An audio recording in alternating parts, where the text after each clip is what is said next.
Gwamnatin jamhuriyar Niger da wani kamfanin kasar Canada Zimar sun sanya hannu kan wata yarjejeniya domin gina sabuwar matatan mai a yankin Doso da ke makwabtaka da kasar Benin.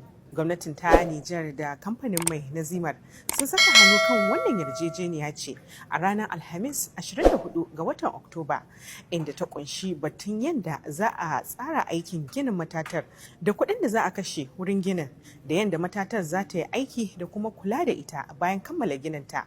Ana sa rai sabuwar matatar da za a gina a Niger za ta ringa tace ganga 100,000 a kullum. Mataimakin shugaban mulkin soji na Niger, Salifu Modi, wanda ya bayar da sanarwar, ya bayyana cewa wannan aiki zai kasance babbar dama ga Niger ta bunƙasa tattalin arzikinta. Kazalika sakamakon wannan yarjejeniya da ƙasar ta kulla da kamfanin na Canada, 'yan ƙasar na Niger za su iya samun ayyuka da kuma dama iri daban-daban. Mr. Modi ya kuma bayyana cewa idan Niger ta rika tace man da take da shi da kanta, hakan zai taimaka wurin rage dogaro da shigar da mai ƙasar da kuma haɓaka tattalin arzikin ƙasar. Niger ta zama ƙasar da take samar da mai a shekarar 2011 bayan gano mai a Gomeri da Sokor da kuma Agade da ke yankin Diffa.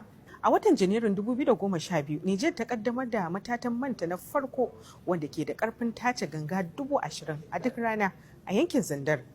Hakan kuma a watan Janairun bana, kasar ta soma fitar da danyen manta zuwa kasuwannin duniya ta hanyar wani bututun mai wanda ke da nisan kilomita 2,000 wanda ya tashi tun daga Niger din zuwa cikin Benin.